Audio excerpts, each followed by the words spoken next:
y a des matins où l'on se réveille sans parvenir à comprendre immédiatement ce que l'on ressent. Il n'y a pas de douleur particulière, pas de raison précise de s'inquiéter. Il y a juste ce poids, quelque part entre la poitrine et l'estomac, qui était déjà là avant même que l'on ouvre les yeux. Comme si la nuit n'avait pas suffi, comme si quelque chose attendait patiemment que la conscience revienne pour reprendre sa place. Tu connais ce moment où tu regardes le plafond une seconde avant de te lever et où tu fais le tour, presque sans t'en rendre compte, de tout ce qui t'attend. Les choses à régler, les conversations difficiles, les décisions qui traînent depuis trop longtemps, l'argent, peut-être, la santé de quelqu'un que tu aimes, une relation qui n'est plus ce qu'elle était, ou simplement cette impression diffuse que tu cours après quelque chose que tu n'arrives pas à attraper sans même savoir exactement ce que c'est. Et tu te lèves quand même. Parce que c'est ce qu'on fait. On se lève, on fait les gestes, on avance. Mais quelque part dans ces premiers instants de la journée, avant que le bruit reprenne, il y a une question qui flotte. Une question qu'on ne pose pas à voix haute, parce qu'on ne sait pas trop à qui la poser. Est-ce que quelqu'un voit ça? Est-ce que quelqu'un entend ce que je ne dis pas? Cette prière est pour ce matin-là. Pour toi, exactement là où tu es. Pas pour quelqu'un qui a tout réglé. Pas pour quelqu'un qui se lève dans la certitude et la paix. Mais pour quelqu'un qui cherche encore. Qui n'a pas abandonné l'idée qu'il existe quelque chose de plus solide que ses propres forces. Qui, à même épuisé, même un peu perdu, choisit ce matin de se tourner vers autre chose que ses propres inquiétudes. Si tu te reconnais dans ce que je viens de dire, écris juste « présent » dans les commentaires. Pas besoin d'expliquer, juste pour dire que tu es là ce matin. Je lis chaque commentaire et je prierai pour toi personnellement. Il y a quelque chose que l'Écriture répète, sous des formes différentes, depuis des millénaires. Quelque chose que des gens en tout genre, des bergers, des rois, des prisonniers, des gens ordinaires en plein milieu de leur vie ordinaire, ont découvert et mis en mots pour ceux qui viendraient après eux. Que Dieu est bon, que sa grâce ne s'épuise pas, que sa fidélité traverse les générations, que son amour ne dépend pas de nos performances. Ces vérités-là ne sont pas des idées abstraites pour les jours faciles. Elles ont été écrites dans des moments difficiles, par des gens qui portèrent des choses lourdes, qui ne comprenaient pas toujours ce qui leur arrivait, qui avaient parfois peur. Et c'est précisément pour ça qu'elles tiennent. Elles n'ont pas été formulées depuis le confort. Elles ont été arrachées à des nuits longues et des journées incertaines. Et elles ont résisté. Ce matin, ce sont ces vérités-là qu'on va chercher ensemble. Prends juste une respiration avant qu'on commence. Une seule, mais vraiment. Pas la respiration courte et tendue des gens pressés. Une respiration qui prend le temps de remplir les poumons, puis de les laisser se vider lentement. Sens tes épaules descendre un peu. Remarque où tu es, dans quelle pièce, dans quelle lumière, et avec quel silence ou quel bruit autour de toi. Tu n'as rien à produire dans les prochaines minutes.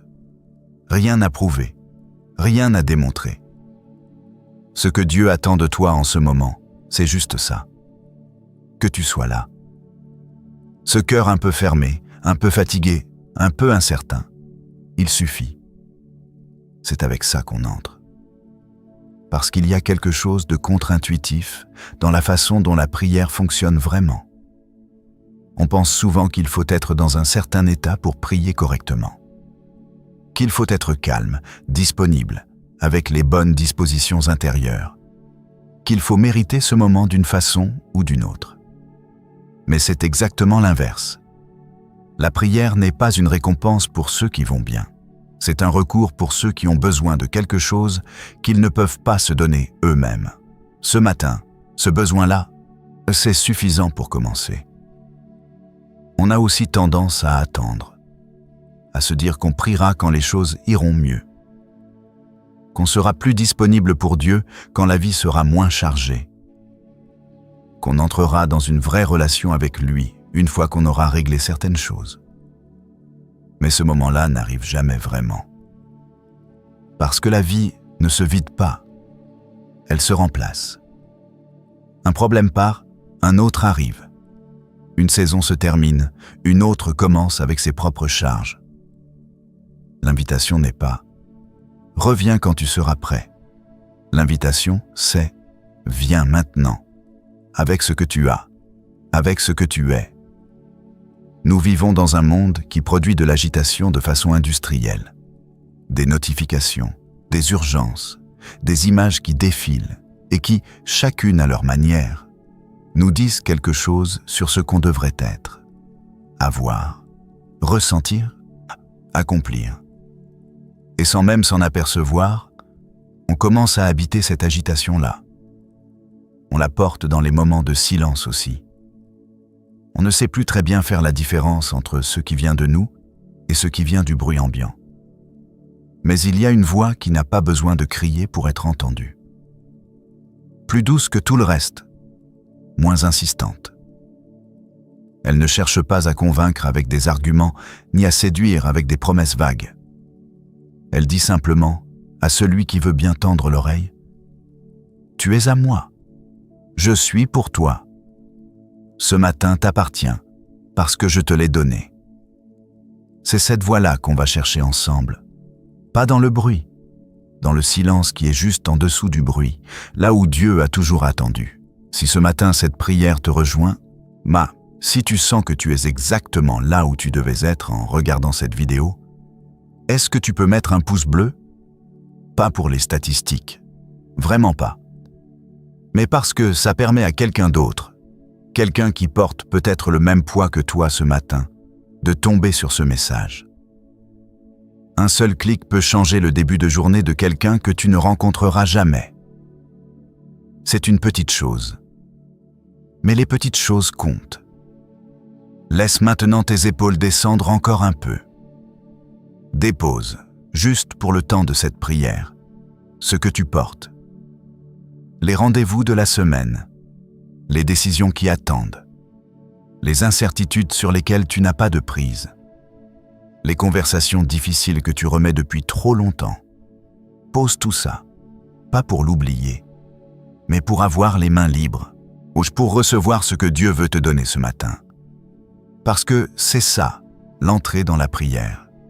Pas une performance, un geste. Le geste de dire « Je suis là, je suis disponible, et j'ai besoin de toi ». Et c'est déjà une prière. Si cette vidéo t'a touché, partage-la avec quelqu'un qui en a besoin. Un proche, un ami, quelqu'un dont tu sais qu'il traverse quelque chose de difficile en ce moment. Parfois, on ne sait pas quoi dire à quelqu'un qui souffre. Une prière partagée peut dire ce que les mots seuls n'arrivent pas à exprimer. Et dans les commentaires, dis-moi ce que tu portes ce matin. Un mot suffit. Je lis tout. Si tu veux commencer chaque matin de cette façon, abonne-toi à la chaîne et active la cloche. Une nouvelle prière chaque jour, pour que ce soit la première voix que tu entendes. Avant les nouvelles, avant les notifications, avant tout le reste. Père, c'est par ce mot qu'on commence. Pas par une longue introduction, pas par une liste de titres religieux. Juste ce mot-là, simple, direct, chargé de tout ce qu'il porte. Il y a des gens pour qui ce mot est naturel, qui l'entendent et qui pensent à quelque chose de doux, de sécurisant. Et il y a des gens pour qui ce mot est compliqué, qui entendent « Père » et qui pensent d'abord à quelqu'un qui est parti trop tôt, ou qui n'a jamais vraiment été là, ou qui était là mais d'une façon qui a fait mal. Si tu fais partie de ces personnes, je veux que tu saches quelque chose avant qu'on aille plus loin. Ce que nous allons approcher ce matin, c'est un père qui ne ressemble à aucun père humain, qui ne déçoit pas, qui ne se lasse pas, qui ne tourne pas le dos quand c'est difficile, qui ne te regarde pas avec la déception dans les yeux. Il te regarde avec de la tendresse, réelle, constante, sans condition et sans date d'expiration. Alors approchons-nous, vraiment, pas en récitant des mots appris, pas en accomplissant un rituel, mais en nous approchant comme on s'approche de quelqu'un qui nous connaît et qui nous aime quand même. Père, nous voilà. Ce matin, avec tout ce qu'on est, ce qu'on montre et ce qu'on cache, ce dont on est fier et ce dont on a honte, les endroits où on est solide et les endroits où on est à bout, les bonnes intentions qu'on n'a pas tenues et les efforts que personne n'a remarqués. Tout ça ensemble, sans trier, sans embellir. Nous voilà. On ne vient pas parce qu'on a tout réglé. On vient parce qu'on ne peut pas tout régler seul. Oh, et c'est peut-être la prière la plus honnête qu'on puisse faire. Père, j'ai besoin de toi. Pas comme une formule qu'on dit par habitude, comme une vérité qu'on reconnaît vraiment ce matin. Tu connais le poids qu'on porte. Tu le connais mieux qu'on ne le connaît nous-mêmes. Tu vois ce qu'on n'a pas encore réussi à mettre en mots, ce qui tourne dans les pensées depuis des jours, ce qu'on repose le soir en espérant que ça ira mieux le lendemain. Tu vois cette inquiétude qu'on n'a dite à personne, cet espoir qu'on n'ose plus formuler parce qu'on a été déçu trop de fois, cette fatigue qui n'est pas seulement physique, mais quelque chose de plus profond, une fatigue de l'âme que le sommeil ne répare pas. Tu vois tout ça. Et tu ne détournes pas le regard. C'est déjà quelque chose d'extraordinaire, si on s'y arrête vraiment. Que Dieu, celui qui a fait le ciel et la terre, celui dont l'existence dépasse tout ce qu'on peut concevoir, que ce Dieu-là connaisse ton prénom, connaisse ta journée d'hier, connaisse la conversation que tu as évitée, la peur que tu n'as dite à personne, la prière que tu as faite à mi-voix sans trop y croire. Il connaît tout ça. Et il est là. Père, avant de te demander quoi que ce soit ce matin, on veut juste te dire qui tu es pour nous. Pas parce que tu as besoin qu'on te le rappelle, mais parce que nous, on en a besoin. On a besoin de se souvenir, surtout les matins difficiles, que tu es bon. Pas bon selon les circonstances, pas bon quand les choses se passent comme on l'espère. Bon de façon permanente, inconditionnelle, indépendante de tout ce qui se passe dans nos vies. Ta bonté n'augmente pas quand on fait bien, et elle ne diminue pas quand on trébuche. Elle est là, constante, comme un fond sur lequel toute notre existence se déroule. Même les jours où on ne la voit pas, même les saisons où on ne la sent pas, elle est là. Et ta grâce, cette miséricorde qui se renouvelle chaque matin, comme des générations entières de gens l'ont découvert avant nous, elle n'a pas de fond. On ne peut pas l'épuiser. On ne peut pas revenir trop de fois. On ne peut pas arriver à un point où tu diras « Là, c'est trop. Tu as trop failli. J'ai donné ce que je pouvais donner. » Ce point n'existe pas. Ta grâce est plus grande que tout ce qu'on a raté, plus large que tous nos manquements réunis, plus profonde que l'endroit le plus bas où on soit jamais descendu. Il y a des matins où on ne le croit pas vraiment, où on le sait intellectuellement, mais où quelque chose bloque entre la tête et le cœur, où une voix intérieure dit « Oui, peut-être pour les autres, mais pour moi c'est différent. J'ai trop attendu. J'ai trop failli. J'ai recommencé à zéro trop de fois pour que ça compte encore. » Si c'est ce que tu penses ce matin, reste là. Cette prière est exactement pour toi, parce que la fidélité de Dieu ne dépend pas de la nôtre. C'est ce qui la rend si difficile à recevoir pour ceux qui ont grandi avec l'idée que l'amour se mérite, qu'il se gagne, qu'on peut le perdre par accumulation de fautes. La fidélité de Dieu traverse les générations. Elle a traversé ceux qui t'ont précédé. Elle te traverse toi. Elle traversera ceux qui viendront après toi. Ce matin, dans cette pièce, avec ce cœur tel qu'il est, on ne vient pas te trouver parce qu'on est prêt. On vient parce que tu es prêt, toi. Tu l'as toujours été. Père, on veut être honnête avec toi sur quelque chose. Nos esprits ne s'arrêtent jamais vraiment. Même quand le corps est au repos, les pensées continuent. Elles anticipent, elles ressassent, elles font des tours. On rejoue des conversations qu'on a eues, on prépare des conversations qu'on n'a pas encore. On construit des scénarios sur des choses qui n'arriveront peut-être jamais. Et dans tout ce mouvement intérieur, on perd quelque chose. On perd le contact avec ta présence. On perd le contact avec ce qui est vrai et réel, maintenant, ici. Il y a une phrase dans l'Écriture qui dit que ce qu'un homme pense dans son cœur, c'est ce qu'il est vraiment. Ce n'est pas une condamnation, c'est une observation. Nos pensées ne sont pas juste des pensées. Elles façonnent comment on voit le monde, comment on traite les autres, comment on se traite soi-même, comment on prie ou comment on finit par ne plus prier. Et certaines de ces pensées ne viennent pas de nous. Certaines ont été plantées il y a longtemps, par des paroles entendues dans l'enfance qu'on a fini par croire, par des blessures qui n'ont jamais vraiment cicatrisé, par des voix qui ont dit, à un moment ou à un autre, qu'on n'était pas assez, qu'on ne méritait pas, qu'on n'y arriverait pas. Ces voix-là ont parfois une longueur d'avance sur ta voix. Elles parlent plus fort, plus vite, plus souvent.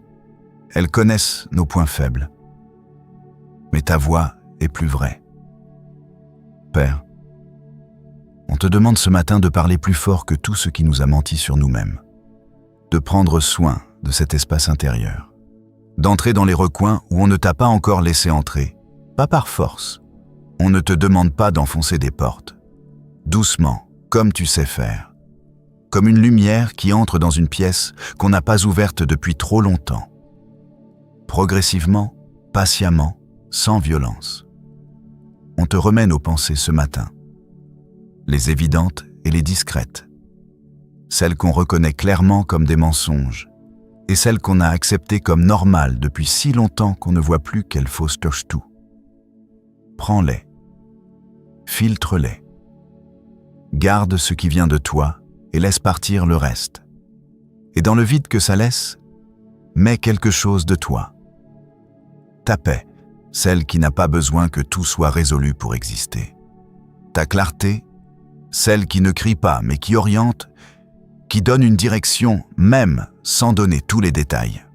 Ta présence, qui est, ce matin comme tous les matins, la chose la plus réelle qui soit, même quand on ne la sent pas. On ne te demande pas de faire disparaître les difficultés. On te demande quelque chose de plus profond que ça. De nous rendre capables de les traverser sans qu'elles nous définissent. De nous rappeler qui on est vraiment. Pas ce que nos pires journées ont dit sur nous. Pas ce que nos erreurs ont conclu. Pas ce que les voix critiques, intérieures ou extérieures, ont prétendu être la vérité sur nous. Mais ce que tu as dit, ce que tu as décidé d'appeler vrai sur nous avant même qu'on soit né. Tu nous as appelés tiens. Ça mérite qu'on s'arrête là une vraie seconde. Pas en passant, pas pour noter l'information et continuer. Vraiment s'arrêter. Tu nous as appelés tiens, pas provisoirement, pas à condition qu'on se comporte bien assez longtemps. Pas en attendant de voir si on va s'améliorer. Tiens. Maintenant, avec tout ce que ce mot implique. Appartenance, protection, héritage, un amour qui ne se négocie pas et que rien ne peut annuler. C'est l'identité la plus profonde qu'on ait. Plus profonde que nos réussites, plus profonde que nos échecs, plus profonde que ce que les autres pensent de nous, plus profonde que ce qu'on pense de nous-mêmes les jours où on ne s'aime pas beaucoup. Et cette identité-là, personne ne peut nous l'enlever. Aucune accumulation de fautes, aucune saison de doute, aucun éloignement temporaire ne peut effacer ce que tu as mis sur nous le jour où tu nous as appelés tiens. Merci pour ça, Père. Vraiment, merci pour ça. Et de là, de cet endroit-là, et de cette identité-là, on peut commencer à remercier pour tout le reste. Parce que la gratitude qui vient de quelqu'un qui sait qu'il est aimé n'est pas la même que la gratitude de quelqu'un qui essaie de mériter quelque chose. L'une est libre, l'autre est tendue. Ce matin, on veut la gratitude libre. Merci pour ce matin, pour ce souffle qui continue sans qu'on ait à y penser, pour le fait que cette journée existe et qu'elle n'a pas encore été écrite, qu'elle est encore ouverte, encore possible. Merci pour les choses qu'on prend pour acquises, parce qu'elles sont là depuis toujours. Un toit, de la nourriture, des gens qui nous connaissent, la capacité de ressentir, d'espérer, de chercher, ces choses qui semblent ordinaires et qui sont, en réalité, des cadeaux. Merci pour ta fidélité à travers toutes les saisons qu'on a traversées, les belles et celles qu'on aimerait oublier, parce que tu étais là dans les deux, même quand on ne te sentait pas, même quand on ne te cherchait pas. Tu n'es pas parti. La gratitude, quand on la laisse vraiment s'ouvrir, ne reste pas en surface. Elle descend. Elle va chercher des endroits qu'on n'avait pas prévu de toucher. Elle remonte des souvenirs qu'on avait rangés quelque part sans s'en occuper. Et parfois, elle fait un peu mal. Pas d'une mauvaise façon, mais de la façon dont fait mal quelque chose qu'on n'avait pas touché depuis longtemps. Il y a une gratitude de façade, celle qu'on exprime facilement, presque automatiquement. Merci pour la santé, merci pour la famille, merci pour ce qu'on a. Des mots vrais, mais qui restent un peu en surface, comme une politesse spirituelle. Et puis il y a l'autre, celle qui demande qu'on s'assoie vraiment, qu'on ferme les yeux, qu'on remonte le fil de sa propre vie, que les visages viennent, que les moments reviennent, que les nuits difficiles et les matins qui ont suivi reprennent leur place dans la mémoire. C'est cette gratitude-là qu'on va chercher maintenant. Pas pour nous faire du mal, mais parce qu'elle change quelque chose dans la façon dont on voit sa propre histoire. Elle transforme une succession d'événements en quelque chose de plus cohérent, de plus tenu. Elle montre une main qui était là même quand on ne la voyait pas. Père, on veut te remercier pour les gens que tu as mis sur notre route. Pas de façon générale, concrètement. Les visages qui viennent à l'esprit quand on dit le mot famille, quel que soit le sens qu'on lui donne. Parce que pour certains, c'est une famille de sang, est présente, unie dans ses imperfections. Pour d'autres, c'est une famille choisie, construite avec le temps, faite de quelques personnes qui savent vraiment qui on est et qui restent quand même. Merci pour eux. Pour ceux qui restent quand c'est compliqué. Pour ceux qui n'ont pas besoin qu'on soit parfait pour continuer à être là. Pour ceux qui ont dit la bonne parole au bon moment sans savoir à quel point elle comptait. Pour ceux qui ont prié pour nous sans qu'on le sache, dans des moments où on n'avait plus la force de prier soi-même. Et pour ceux qui sont partis, ceux qu'on ne peut plus appeler, dont on ne peut plus entendre la voix. Merci pour le temps qu'on a eu avec eux. Merci pour ce qu'ils ont laissé dans nos vies, les leçons qu'on ne comprend parfois qu'après leur départ, les habitudes héritées d'eux sans même s'en apercevoir. Il y a les traces d'amour qui restent gravées, même quand la personne n'est plus là. Il y a une douleur dans cette gratitude-là. On peut remercier et avoir le cœur serré en même temps. On peut dire merci les yeux humides. Les deux ne s'annulent pas. Ils coexistent, et c'est même l'une des formes de prière les plus honnêtes qui soient. Quand la reconnaissance et le deuil se retrouvent dans la même phrase adressée à Dieu, tu reçois ça aussi. Tu reçois tout. Et pour les relations compliquées, celles qui font mal, qui ont été abîmées, qui ne ressemblent plus à ce qu'on espérait. Merci même pour celles-là. Pas parce que la douleur n'est pas réelle. Elle l'est. Mais parce que parfois, c'est dans les liens les plus difficiles qu'on apprend les choses les plus vraies sur soi-même, sur ce qu'on est capable de porter, Il met sur les endroits où on a besoin de grandir, sur cette capacité au pardon qu'on ne savait pas avoir, ou qu'on n'a pas encore et qu'on te demande. Parce que tu peux réparer ce qui semble irréparable. Tu peux rouvrir ce qui semble définitivement fermé. On ne sait pas comment. Mais tu sais. Père, merci pour ce corps. Pour ce qu'il fait chaque jour sans qu'on le lui demande. Le cœur qui bat, les poumons qui fonctionnent, ce système entier qui travaille en silence pour qu'on puisse être là, debout, vivant ce matin. On ne le remarque pas, en général. On remarque surtout quand quelque chose ne va pas. On remarque la douleur, la fatigue, la maladie. Mais on oublie facilement tout ce qui fonctionne, tout ce qui est en ordre, tout ce qu'on n'a pas besoin de gérer parce que tu l'as intégré dans la façon dont on a été fait. Ce corps porte notre histoire. Il porte les cicatrices des choses traversées, les marques du temps, la fatigue accumulée.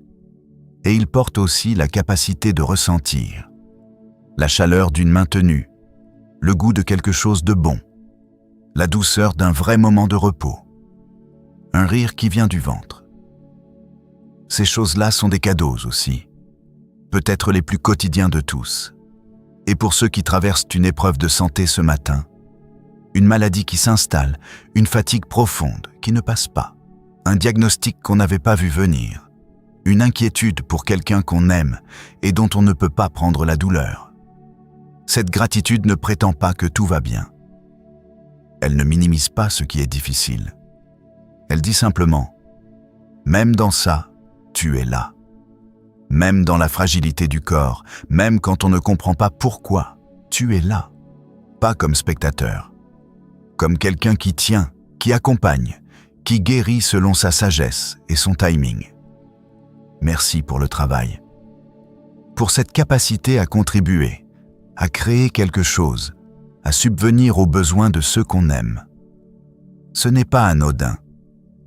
Il y a des gens ce matin qui cherchent du travail, qui ne savent pas comment ils vont payer leurs factures ce mois-ci, qui sont au bord de quelque chose de difficile sur le plan matériel. Et si tu nous en as préservés, c'est une grâce qu'on ne doit pas prendre à la légère. Et si on traverse soi-même une période d'incertitude financière, merci quand même pour les fois où tu as pourvu de façon inattendue, pour les portes qui se sont ouvertes au bon moment, pour les ressources qui sont apparues quand on ne voyait pas comment. Tu as toujours pourvu, pas toujours de la façon qu'on avait planifiée, pas toujours au moment qu'on avait choisi, mais tu as toujours pourvu. Père, merci pour les épreuves surmontées, pas celles d'aujourd'hui, celles qui sont derrière nous, les périodes sombres dont on est sorti sans trop savoir comment, les situations qui semblaient sans issue et qui ont fini par avoir une issue, les moments où on pensait ne pas pouvoir continuer et où on a continué quand même, porté par quelque chose qu'on ne savait pas nommer sur le moment, mais qu'on reconnaît maintenant. On passe vite à autre chose, en général. Une épreuve se termine, une autre commence, et on n'a pas le temps de s'arrêter pour regarder en arrière et voir ce qui a tenu. Mais ce matin, prenons ce temps. Ces victoires discrètes que personne n'a applaudies. Ces traversées dont on est sorti différent, en un peu plus solide quelque part, un peu plus vrai. Ces nuits longues où on ne voyait pas de sortie et qui ont quand même fini par avoir un matin. Ce n'était pas du hasard. Tu étais là.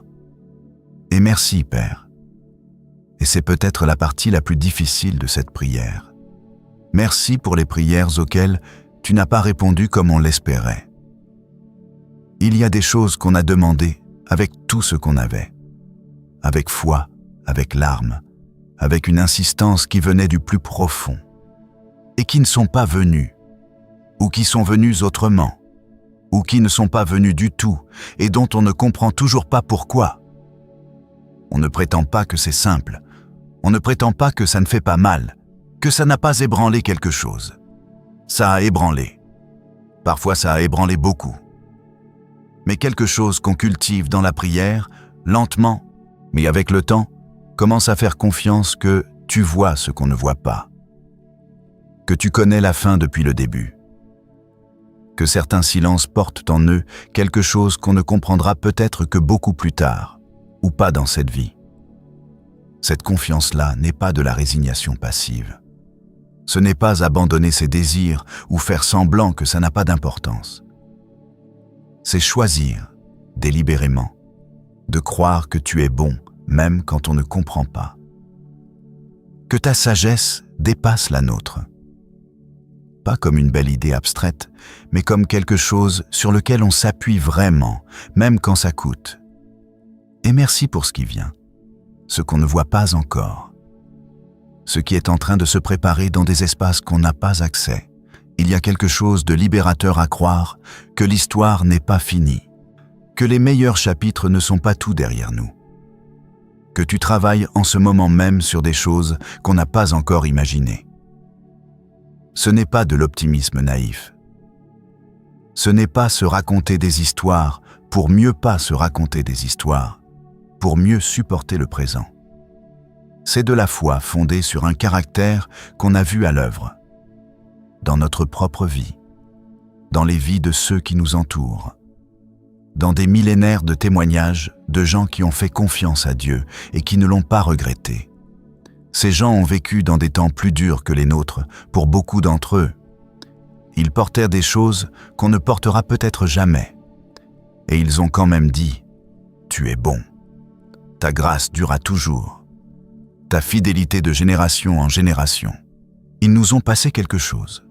Une expérience collective de Dieu qui traverse les siècles et qui arrive jusqu'à nous ce matin. On n'est pas les premiers à avoir besoin de cette vérité-là.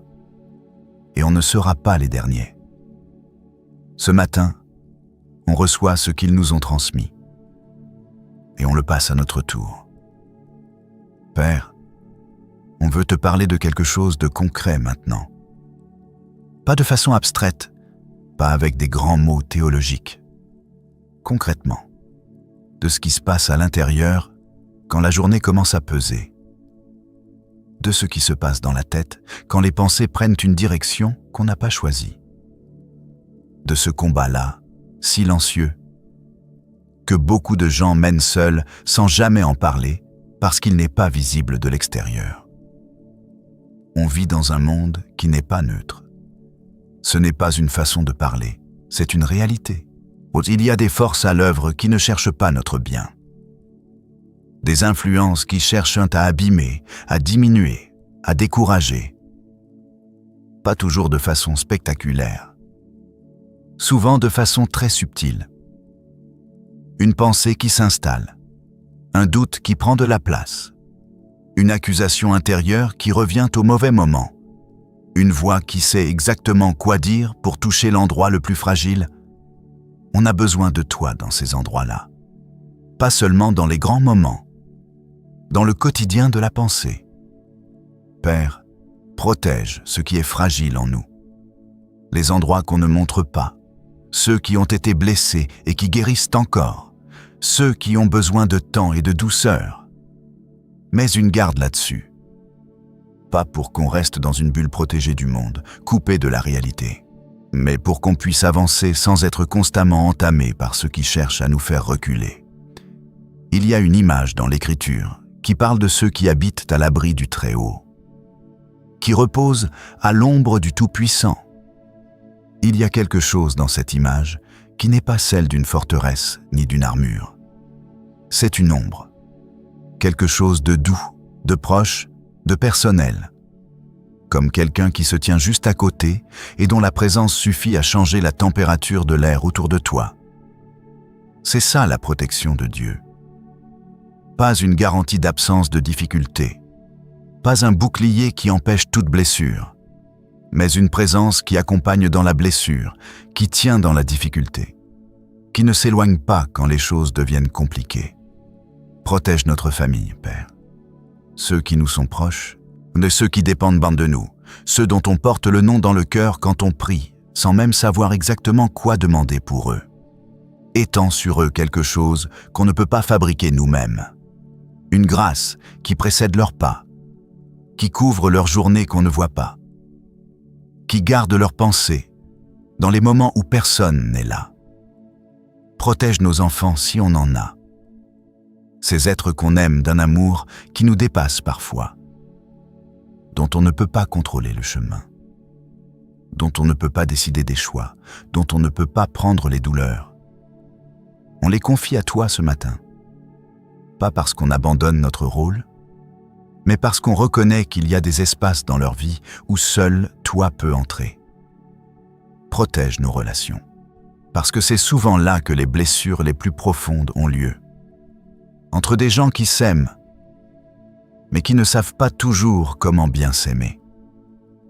Garde les liens qui comptent, répare ce qui a été abîmé par des mots dits trop vite, des silences trop longs, des malentendus qu'on n'a pas pris le temps de démêler.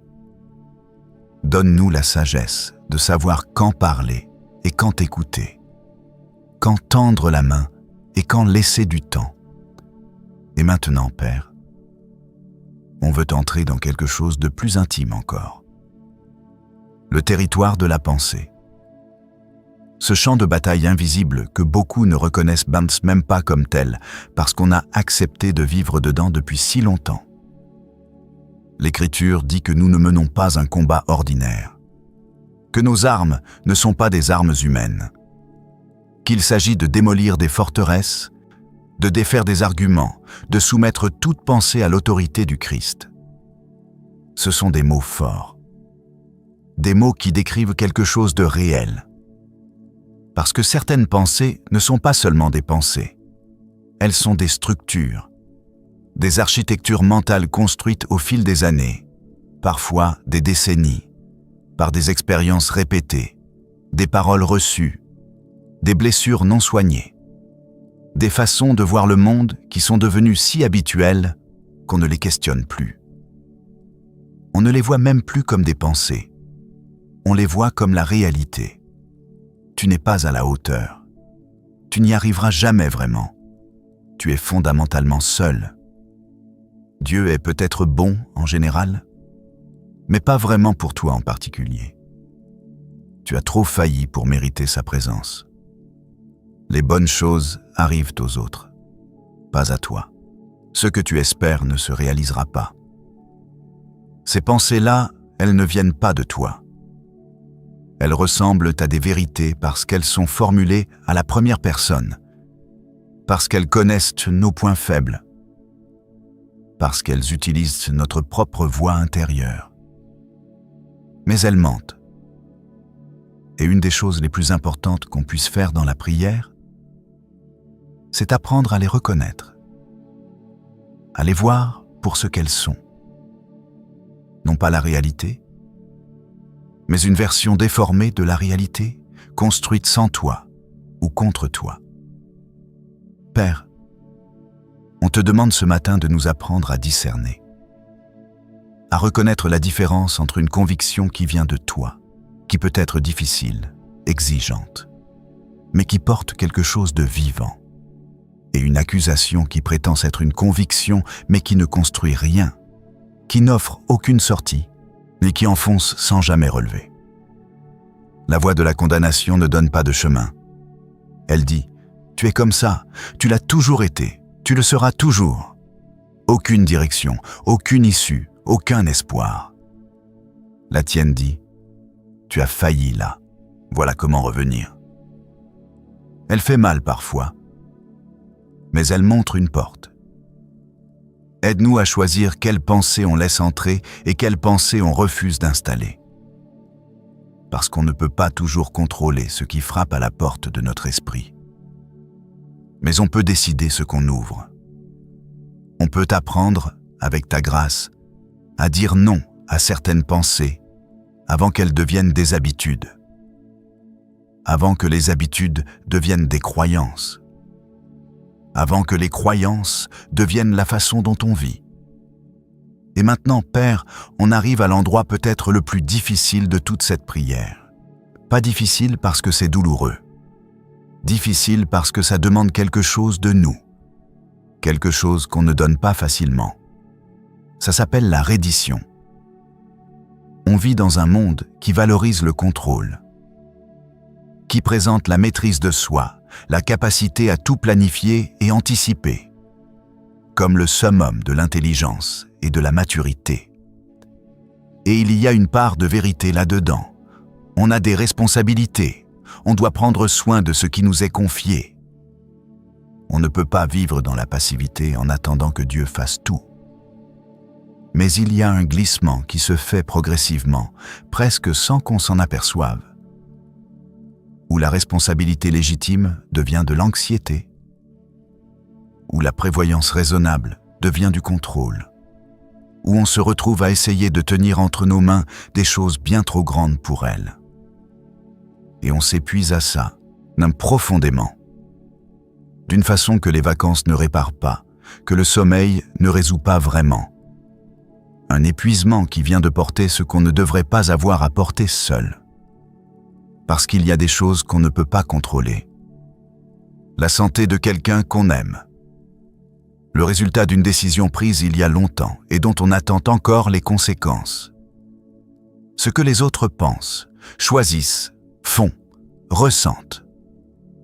L'avenir, dans toutes ces dimensions que aucun calcul ne peut réduire à une certitude. Et pourtant on continue d'essayer. On continue de porter ce qu'on ne peut pas porter, de résoudre ce qu'on ne peut pas résoudre, de sécuriser ce qui ne peut pas l'être par nos seules forces. Et au fond de cet épuisement-là, il y a une invitation. Pas une injonction sévère, pas un reproche.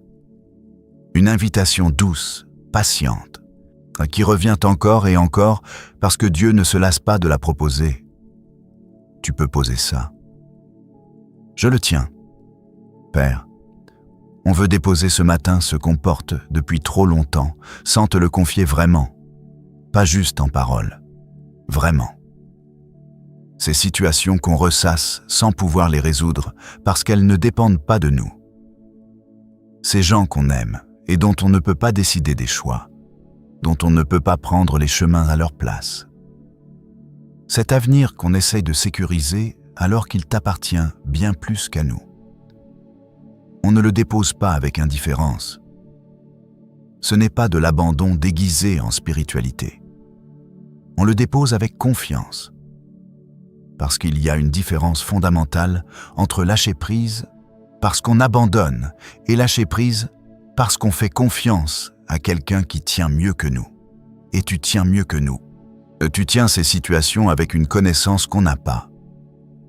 Tu vois des dimensions qu'on ne voit pas.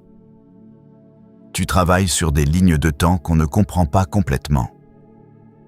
Tu peux faire quelque chose de ce qu'on te confie que nous ne pourrions jamais faire avec la meilleure volonté du monde. Cette vérité-là, si on la laisse vraiment descendre, pas juste la noter intellectuellement, mais la recevoir dans les endroits où on tient encore trop fort, elle change quelque chose. Elle change la façon dont on se réveille le matin, le poids qu'on porte, la façon dont on regarde ce qui est devant nous. Elle ne supprime pas les difficultés, mais elle change fondamentalement la façon dont on les habite. Ce matin, on choisit ça. Délibérément, par un acte de la volonté et non pas par un sentiment. On choisit la confiance, pas parce qu'on n'a pas peur. On a peur parfois, et c'est humain, mais parce que tu es plus grand que nos peurs. Pas parce qu'on comprend tout, on ne comprend pas tout. Et peut-être qu'on n'est pas censé tout comprendre. Mais parce que tu comprends ce qu'on ne comprend pas. Pas parce qu'on voit la fin, on ne la voit pas. Mais parce que tu es déjà là, dans ce matin qu'on n'a pas encore vécu, dans cette semaine qu'on ne connaît pas encore, dans ce futur qu'on ne peut pas imaginer complètement.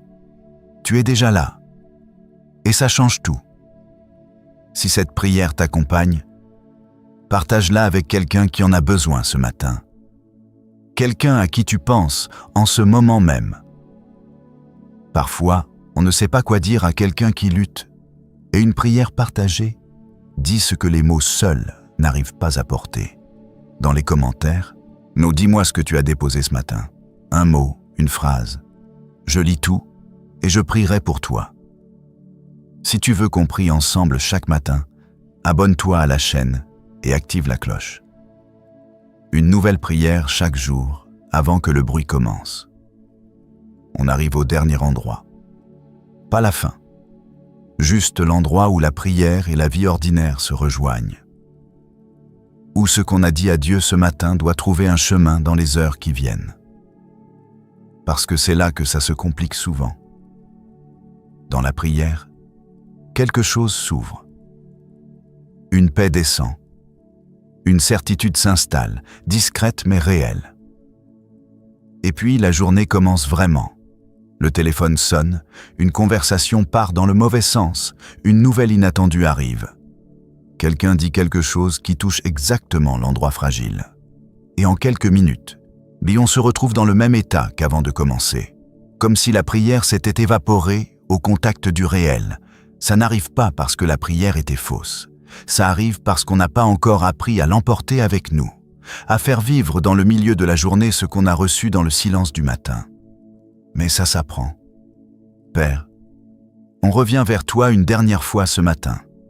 Pas pour ajouter ce qu'on aurait oublié, pas pour allonger une liste, juste pour te dire merci encore une fois pour cette heure, pour ce silence qu'on a choisi alors qu'on aurait pu faire autre chose, pour cette présence que tu nous as accordée sans condition, sans qu'on ait rien fait pour la mériter.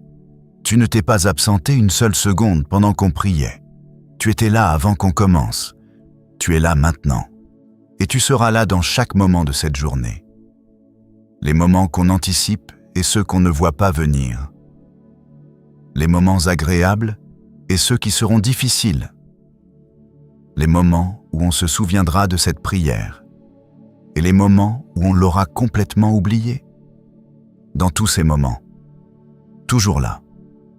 Père, on te demande quelque chose de précis pour les heures qui viennent. Garde en nous ce qu'on a trouvé ce matin. Cette paix, pas comme une émotion fragile qu'on préserve avec précaution, de peur qu'elle s'échappe au premier souffle de vent, mais comme une réalité plus profonde que les émotions. Quelque chose qui tient même quand on ne le sent pas. Quelque chose ancré plus bas que les humeurs, plus bas que les circonstances, plus bas que ce que la journée peut faire remonter. Garde en nous la mémoire de ta bonté, parce qu'on oublie vite. C'est une des particularités les plus étranges de la nature humaine. On peut vivre quelque chose de fort, de réel, qui touche profondément, et quelques heures plus tard, ne plus y avoir accès de la même façon. Le quotidien recouvre. L'urgence du moment efface.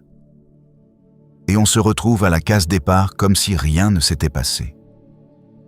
Rappelle-nous dans ces moments-là. Doucement, sans reproche. Rappelle-nous que tu as déjà tenu.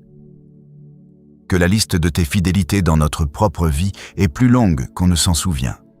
Que les choses qu'on a traversées et dont on est sorti, pas indemne toujours, mais sorti, portent la trace de ton passage. Garde en nous cet espace intérieur qu'on t'a confié ce matin. Ces pensées qu'on t'a remises, ces recoins où on t'a laissé entrer. Ne les laisse pas se refermer trop vite.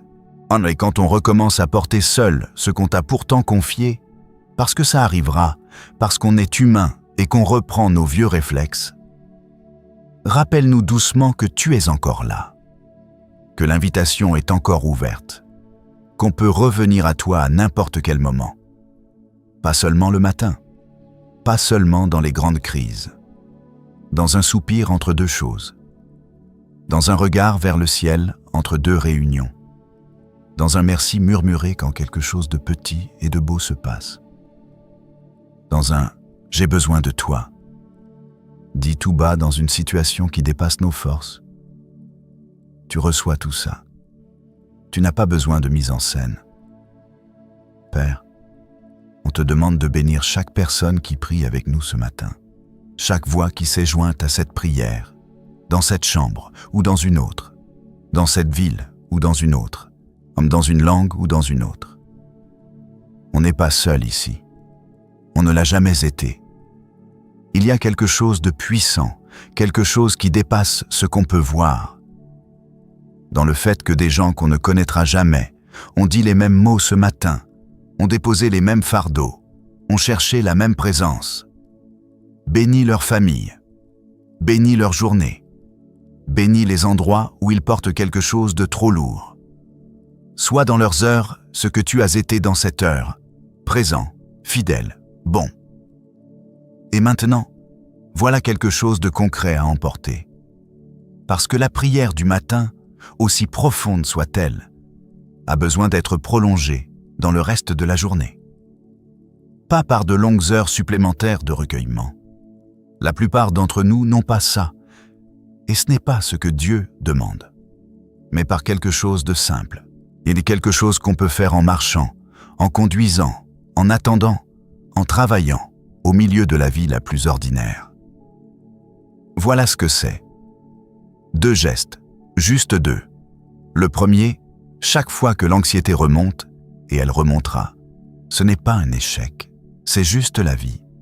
Chaque fois qu'une inquiétude commence à prendre de la place, qu'une pensée lourde s'installe, arrête-toi une seconde. Une seule. Et dis, à voix haute si tu peux, intérieurement si tu dois, tu es bon. Ta grâce durera toujours. C'est tout. Pas un discours. Pas une longue prière bien construite. Juste cette vérité-là, dite avec intention, adressée à quelqu'un. Ce que tu fais dans ce moment-là, c'est déplacer ton regard. Tu passes de la fixation sur le problème à la fixation sur le caractère de Dieu. Et c'est un déplacement qui change tout. Pas parce qu'il fait disparaître le problème, mais parce qu'il remet le problème à sa juste place. Dans une vie plus grande que lui. Dans une histoire tenue par quelqu'un de plus grand que lui. Ça paraît presque trop simple. C'est peut-être pour ça qu'on ne le fait pas. On attend d'avoir le bon contexte, la bonne disposition, le bon moment. Mais tu es accessible à n'importe quel moment, dans une file d'attente, dans un couloir, dans les 2 minutes qui précèdent une conversation difficile. Tu n'es pas réservé aux moments de calme et de recueillement. Tu es là partout, tout le temps. Et tu réponds à ce qui est simple et sincère autant qu'à ce qui est long et élaboré. Le deuxième geste. Chaque fois que quelque chose de bien arrive, petit ou grand, attendu ou inattendu, dis merci. Vraiment. Pas dans ta tête en passant. Un merci court, sincère, adressé à quelqu'un. Le café qui est bon ce matin. Une conversation qui se passe mieux qu'on ne l'espérait. Un moment de calme inattendu au milieu d'une journée chargée. Un enfant qui rit. Une nouvelle qui n'est pas aussi mauvaise qu'on le craignait. Un rayon de soleil au bon moment. Quelqu'un qui dit quelque chose qui te montre qu'il t'a vu. Ces choses-là ne sont pas des coïncidences. Elles sont des petits signes que tu es là, que tu te soucies des détails, que ta bienveillance n'attend pas les grandes occasions pour se manifester. Et quand on commence à les nommer, vraiment les nommer, pas juste les noter distraitement, quelque chose change dans le regard qu'on porte sur sa propre vie. On commence à voir une présence là où on ne voyait que des événements. On commence à lire sa journée autrement. Ces 2 gestes ensemble, rediriger le regard quand l'anxiété monte, nommer la grâce quand elle se manifeste, forment avec le temps quelque chose de durable. Quelque chose qu'on ne peut pas forcer, mais qu'on peut cultiver. Un cœur qui sait revenir à Dieu naturellement. Pas seulement dans les crises, pas seulement le matin, mais dans le cours ordinaire de la vie. Un cœur qui a appris à reconnaître sa présence dans les petites choses avant de la chercher dans les grandes. Ce n'est pas une discipline de performance.